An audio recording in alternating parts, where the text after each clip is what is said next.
Magandang hapon sa inyo lahat. Ito po si Herbert Curia, author promoter ng The Bible Evangelization. Kakibat ang ating pananalig sa ating banal na Panginoon Diyos, banal na Panginoon Kristo at kabayan ng kaliwanag ng Santa Maria ay ating po ibinabahagi sa inyo sa linggong ito. Ang mensahe ng ating banal na Panginoon Diyos. Ang tema ng mensahe ng ating banal na Panginoon Diyos ay umiral ang kapayapaan at pagkakasundo-sundo kung may pagsisisi at pagbabago at pagpapatawad. Ngayon ay babasahin ko po sa inyo mga mensaheng ito mula doon sa Bagong Tipan ng Mabuting Balita ng paghahari ng ating banal na Panginoon Diyos sa pamamagitan ng banal na Panginoong Hesukristo. At ayon po dito kay Apostol San Mateo Kabanata 4, talata 17, ito po mensahe. Magmula noon ay nangaral na si Jesus na ang wika, pagsisihan ninyo taligdan ang inyong mga kasalanan sapagkat malapit na maghari ang Diyos. Pagpatuloy po natin kay Apostol San Lucas Kabanata 5, talata 31 hanggang 32. Ito ang mensahe. Sinagot sila ni Jesus, hindi na kailangan ng mga gamot ang walang sakit, kundi ang may sakit. Naparito ako hindi upang tawagin ang mga makasalanan o ang mga matuwid, kundi ang mga makasalanan upang magsisi. Patuloy po natin kay Apostol San Lucas Kabanata 6, talata 36. Ito po ang mensahe. Maging mahabagin kayo gaya ng inyong ama. Patuloy po natin kay Apostol San Lucas Kabanata 17, talatang 1 at talatang 3. Ito po ang mensahe. Sinabi ni Jesus sa kanya mga alagad, hindi mawawala kahit kailan ang mga sanhi ng pagkakasala. Ngunit kahit kailan ang mga sanhi ng pagkakasala, ngunit nakapangingilabot ang sasabitin ng taong panggagalingan nito. Kaya mag-ingat kayo. Kung magkasala ang kapatid mo, pagsabihan mo at kung nagsisi, patawarin mo. Ito po ang mga salita ng ating banal na Panginoon Diyos at sa pamamagitan ng banal na Panginoon sa Kristo at kanyang mensahe sa atin sa pagbabahagi ito ng The Bible Evangelizations. Ating pasalamatan ng ating banal na Panginoon Diyos. Ngayon ay sa kanyang gabay at paghahari. Ngayon ay ipaliliwanag ko po sa inyo ito mula din sa tema na umiiral ang kapayapaan at pagkakasundo-sundo kung may pagsisisi at pagbabago at pagpapatawad. Yan. Ngayon nais pong ibabatid sa atin ng ating banal na Panginoon Diyos mula Panginoon sa Kristo na upang umiral yung kapayapaan at pagkakasundo-sundo na nais ng ating banal na Panginoon Diyos ay sa pangkalahatan ay tayo ay mag-isabuhay natin ang mabuting balita. Isabuhay natin ang mga aral ng mabuting balita at mamumuhay tayo ng mapayapa at may pagkakasundo-sundo mula sa pamumuhay na nais ng ating banal na Panginoon Diyos, kagaya na tayo mamuhay ng matuwid, maka-spiritual. At ang pagsunod natin dito ay magbubunsod sa atin sa matatag na pamumuhay upang tayo hindi magkasala at tayo ay sa ating pananampalataya sa Diyos na magkaroon tayo ng kaligtasan spiritual. Ngayon, particularly kung tayo ay nagkasala, sapagkat tayo naman lahat ay makasalanan simula nang tayo ay isugo ang Panginoon sa Kristo para tayo patawarin, dapat tayo ay magbalik loob sa ating banal na Panginoon Diyos mula Panginoon sa Kristo at pagsisihan natin yung ating mga pagkakasala. Primarily at ang mga pagkakasala, kung tayo ay nagkakasala, nakagagawa ng pagkakamali, at kung tayo nasa ilalim pa ng paghahari ng demonyo, magbalik loob tayo sa Diyos. Kung tayo may pagkakasala, pagsisihan natin yun. So, sa bawat mga henerasyon mula noon, kung tayo ay mayroon naging kasalanan, tayo ay magbago. Pagbalik loob, kung tayo ay hindi pa nabibindisyonan ng Kristyanismo o ng pananampalataya natin sa Diyos o pakiisa sa ating simbahan. So tayo ay makiisa, tayo magbalik loob, tapos yung mga pagkakasala natin, tayo na pagbibigyan ng ating banal na Panginoon Diyos, diyan magsisi tayo. At para yung mga nagagawa nating kasamaan, krimen, yan yung nagdudulot ng kaguluhan. Kagaya mula doon sa paglabag sa 10 kautusan. Yan ay mga mabubuting gawa na kapag iyan ay nilabag mo, ay gulo ang mangyayari, kagaya ng pagpatay ng tao, kagaya ng ah, iba't ibang mga masama binabanggit diyan na kapag ka ikaw ay nilabag mo yon at ginawa mo, ikaw ay magkakasala at gagawa ka ng gulo. So yan ay mga at iba't iba pa mga pagkakasala o kademonyuhan o evilness na maaaring magdudulot ng kaguluhan. So kaya dapat ay magsisi at magbago sa pamamagitan ng Panginoon Jesucristo. At kung yung tao na nabiktima mo ng iyong pagkakamali, ay yung humingi ka ng kapatawaran sa kanya upang kayo ay magkasundo. Pangalawa, yung nabiktima mo, dapat sila ay magpatawad. Kagaya ng pagpapatawad na ginawa natin ng Panginoon Diyos mula Panginoon Jesucristo. Doon sa relasyon natin sa Diyos ay tayo ngayon ay wala nang hindi na tayo ngayon kaaway ng Diyos kung tayo ay magbabalik loob at naiwasan na yung kaguluhan na mula doon sa pagpanig sa kadiliman, sa demonyo, pagkakasala at pagkalaban sa Diyos. So yan ay malinaw na malaking kaguluhan at yung mangyayari pa pagdating ng takdang panahon na kumakalaban tayo sa ating banal na Panginoon Diyos. Ngayon, at sa pamamagitan ng mga mga pagkakamali, aside from tinutiligsa mo yung Diyos, direkta. Ngayon, kung tayo nagkakasalad sa ating mga kapatid yan, ay pagkalaban din sa Diyos. Yung pagkakamali na yan. So ngayon, yung naapi mo, humingi ka ng kapatawaran. At yung naapi, magpatawad para tayo ay magkasundo. So tayo nagkasundo dahil yung Diyos ay nagpatawad mula Panginoon Jesucristo. Tayo humihingi naman tayo ng kapatawaran sa Diyos. Doon sa ating nagawa ng kasalanan, humihingi tayo ng kapatawaran doon. Hindi lamang doon sa Diyos, kundi doon sa nagawa natin ng pagkakamali at magpatawad yung nagawa natin ng pagkakamali upang magkaroon ng pagkakasundo-sundo at kapayapaan. Yung nagawa ng pagkakamali, huwag maghiganti para hindi magkaroon ng lalong kaguluhan na paghigantihan mo yung nakagawa ng pagkakamali sa iyo. Na kung nagsisisi na siya, ikaw naman ay ayaw magpatawad, so gagantihan mo, magkakagulo lalo. Kaya tayo ay iwasan natin yung pagkakamali. Aside from that, kung tayo nagkamali, pwedeng pagtanggol ng ibang tao. Kaya do not do unto others do not want to do. Huwag mo gawin sa iba, ayaw mo gawin nila sa iyo. So maaaring paghigantihan ka or maaaring yung ibang tao pagtanggol itong mga inaapi mo. So ikaw rin ay ang isa pa diyan ay yung paggawa mo ng mali ay nagdudulot ng kaguluhan at ikaw ay mapapahamak diyan.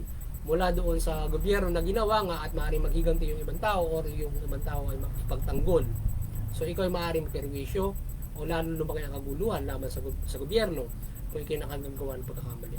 At higit sa lahat, pagdating ng paghukom ay mapapahama ka sa paghukom ng Diyos. So yun tinatawag na hustisya na para umiral ng kapayapaan dahil nga sa kung ikaw ay nagkakamali at hindi ka nagsisi agad at ikaw ay hindi ng kapatawaran sa nagawa mo ng pagkakasala, maring ikaw ay mapahamak, ikaw ay supili ng gobyerno. So nagpapairal ng gobyerno ng hustisya, disiplinahin ka doon sa pamahalaan. At the same time, pwede kang yung magpairal ng hustisya yung nagawa mo ng pagkakamali with the government, ikaw ay didisiplinahin ng gobyerno para na-enforce para ikaw ay maparusahan at ikaw ay madisiplina. So yan yung kapahamakan na aabuti mo kung ikaw ay gumagawa ng pagkakamali kung hindi ka marunong magsisi. So ganyang gulo ang maaaring mangyari sa ginagawa ng isang taong nagkakamali.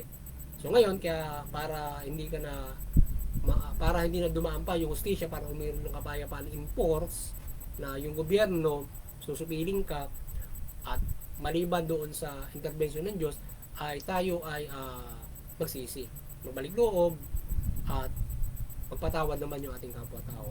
Dahil kung hindi ka magsisisi at patuloy ka sa paggawa mo ng masama, ay syempre ikaw ay susupili ng gobyerno at maaaring ikaw ay, kung sa panahon natin, reklamo ka syempre nung ginawa mo na masama. So yung gobyerno iiral sa iyo na ginawa ng Diyos, susupiling ka, disiplinahin ka sa kulungan, makukulong ka. So yan ang kapahamakan na iyong patutunguhan. So at nagkakaroon ng kaguluhan sapagkat gumagawa ka ng karamihan, sinusuppress ka sa malaking gulo na nagkakaroon ng suppression, nagkakaroon ng ng paggawa ka ng krimen. Yung paggawa mo ng krimen, gulo. Kung pumatay ka ng tao, gulo. So ngayon, kung suppress ka, kung nakipaglaban ka, maaaring magbarilan kayo, magsaksakan kayo ng pulis, o nasa gobyerno, ikaw ay hinuhuli, diba? Gulo yan. So ngayon ay ikaw ay madidisiplina kung ikaw ay nasa kamay ng gobyerno at nilitisin ka ron kung ikaw ay dapat parusahan doon sa loob ng kulungan. Mga ganun mga bagay. So, kaya kinakailangan, so diyan umiiral yung kapayapaan at pagkakasundo-sundo. So ngayon ay mahalaga na tayo ay magsisi at makipagkasundo sa ating kapwa sa pamamagitan ng pagsisisi, pagbabago at magpatawad. Ngayon, kung dumating yung punto na ikaw ay pwersahin ng magdisiplina sa loob at mabigyan ng katarungan yung nagawa mo ng masama, so yun ay maaaring pagdating panahon na ikaw ay lumaya, maaaring magtarim ka pa ng galit o maaaring ikaw ay magbago na nga dahil nga dinidisiplina ka sa loob ng hulungan at maaaring kayo ay magkasundo na. Ngayon, ang pwede rin mangyari na kayo ay siyempre apart kayo dahil nga sa nangyari. So kaya mas maganda kung nagkakaroon ng pagkakasundo-sundo ang bawat isa at hindi nagkakaroon ng mga hidwaan at umiiral yung kapayapaan. Mas maganda na nagkakaroon ng relasyon ng mabuting bawat isa. Hindi yun talaga mag-iiwasan kayo dahil nga sa ikaw ay nakagawa ng krimen sa kanya kahit napanagutan mo na, unless ay magkakapatawaran kayo paglabas mo ng hulungan or pagpasok mo, mga ganun mga bagay. Lalo na mabigat ang krimen na nagawa mo. So napakabigat noon. Kaya yung mga kung umabot sa punto na yun, sana magkaroon na rin ng kapatawaran yung mga taong nagawa mo ng masama. Kasi kahit nakakulong ka na, yung ibang tao syempre hindi nakakapagpatawad dahil sa kung matindi yung krimen na ginawa mo. Pero kung medyo yung iba naman kasi kapag magaan, napapatawad na. Yung iba naman kasi nakapagpatawad kapag napanagot na sa loob. Yung iba naman, kapag sila'y nakulong, lalo nagpapakasama at maaaring pagbantaan ka pa paglabas sa mga ganung mga bagay. At maaaring di pa madisiplina sa loob. Or yung iba na didisiplina, lumalabas, mabait na. So yun, mabuting tao na. Kaya lang, may lambat na yung relasyon, hindi na kagaya na pwede kang yung ikay nakikipagkapwa na maayos. Hiwalay yung pakikipagkapwa mo sa nagawa mo na hindi mabuti. So yun. So kaya tayo ay ganyan tayo dapat magpairal ng kapayapaan at pagkakasundo-sundo sa isa't isa. So wag tayo ay magbago. So ngayon ay sana ay nagabayan naman kayo ng The Bible Evangelization sa inyong spiritual na pamumuhay. At kayo ay magkaroon ng malaking pag-asa sa kaligtasang spiritual. Patuloy tayong gabayan ng Banal na Santa Maria ng kanyang pagmimilagro, kaliwanagan sa ating pagbabaging ito ng The Bible Evangelization. So yun.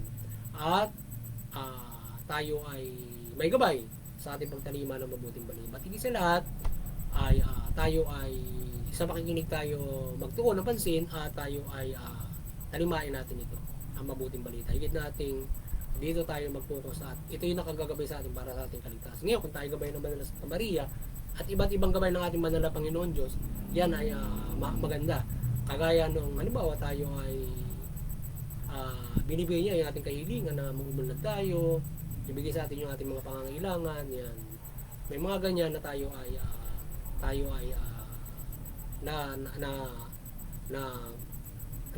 nagagabayan tayo ng Banal na Panginoon Diyos. Sinadya tayo sa kapahamakan, tinutulungan tayo, mga ganun mga bagay. Pati sa lahat tayo ay sa ating pananampalataya, tayo ito pa rin yung kalooban ng Diyos at makapamumuhay tayo ng maayos. Makikita natin sa pamumuhay ng maayos at tayo ay magpasalamat doon sa buhay na pinagkalob sa atin at sa mga bagay-bagay na yan. So yan at muli doon sa Interfaith Unity, patuloy tayo pagbuklori ng Santa Maria ng kaliwanagan at anubahin natin yung ating bawat mga reliyon. Pagkatapos tayo ay upang tayo makapagpairal ng kapayapaan, maiwasan natin yung mga kaguluhan, hindi pagkakaunawa na uwi sa kanasan, digmaan. Makagabay tayo sa mga kapamalaan na ito ay magkaroon ng pagkakaisa at pag-uunawaan at maging strong yung kanilang pagkakaisa at hindi nagkakaroon ng digmaan yung pamalaan, yung iba't ibang mga bansa at maging mga internal conflict sa bawat mga bansa. So tayo yung reliyon, malaking bagay na ito ay maka-impluwensya doon sa bawat mga bansa sa kapayapaan, yung samahan na yan. So kagaya ngayon, ano ba, digmaan sa Israel at saka sa Gaza, Hamas. So ngayon ay yung ating interfaith unity ay magkaisa para gumabay doon. Halimbawa, yung Islam, Catholic, iba't ibang mga religion magkaisa para manawagan ng kapayapaan doon sa bansang iyon, mga ganon, sa interfaith unity, para upang sa gayon ay maiwasan yung pagdanak ng dugo at patayan at walang sibilyan na dadamay. Yan mga bagay na yan sapagkat nagdudulot ng nagkaroon ng hindi magandang pagkakaunuan upang umawi sa mga bagay na yan. So ngayon sino yung makatutulong para yung dalawang bansa ay mahimasmasan doon sa kanilang sigalutan at sila mahikayat doon sa mapayapang pag-uusap at matigil yung kanilang sobrang patayan na nag-uurusan yung mga sibilyan. So yun, at muli yung CBCP Vatican Church ay paliwanagan kayo ni Banal Santa Maria, magpayaral kayo ng kapayapaan, patuloy niyong pagbuklorin ng sangkatauhan sa pananampalataya sa Diyos mula Panginoong Jesucristo at mabuting balita. At gayon din ang The Bible Evangelism sa munting kakayahan nito, patuloy niyong mapagbuklod ang sangkatauhan mula mabuting balita at Panginoon Jesucristo sa pananampalataya sa Panginoon Diyos. At tayo ay patuloy na gabay ng Banal na Santa Maria sa ating pagbubuklod na ito. Yan. At yung mga kapamahalaan, kayo ay maliwanagan mula bansang Pilipinas, kayo ay patuloy magpahiral ng mabuting pamamahala, makatarungan na pamamahala at tugulin yung karapatan ng bawat isa. At doon sa aming lokal na pamahalaan, sa Infanta Quezon, kayo ay maliwanagan ng Banal na Santa Maria, at mamahala kayo patuloy ng matuwid, mabuti at tugulin yung karapatan ng mamamayan at maging doon sa lokal na PNP o kapulisan. Kayo maliwanagan at kayo ay magpairal ng patas na enforcement, fair justice sa inyong panunungkulan upang sa gayon ay umiral yung kapayapaan at umiwas sa tukso na makapang-abuso ng mga mamamayan. At inyong mapairan ay ang patas ng hustisya at mabuting pamamahala. So yun, at maka-Diyos na pananaw at pagpapairan ng pamumuhay. Yan, magandang hapon. Sa pagpapairan ng patas ng hustisya, maka-Diyos na pagpapairan ng mabuting pamamahala at patas ng hustisya. Magandang hapon sa inyo lahat at God bless you. Kaya hindi naman, doon sa aming lokal na simbahan, sa parokya, kayo ay magabayan ni Banal na Santa Maria, maliwanagan kayo. Patuloy nyo mapabuklod yung mamamayan ng Infanta Quezon sa mabuting pamamahala, sa pananampalataya sa Diyos mula Panginoong Jesucristo at mabuting balita. Yan, kayo ay maging matatag upang hindi kayo mahikayat ng mga mayroong hindi mabuting pananampalataya at mayroong hindi mabuting pananaw sa bumubuhay na ito, at kayo ay maingganyo sa hindi magandang pananaw. So sana ay patuloy nyo magabayan sa pananaw ng mabuting balita, pananampalataya sa Diyos ang paano sila bumubuhay ng mabuti. Magandang hapon sa inyo lahat at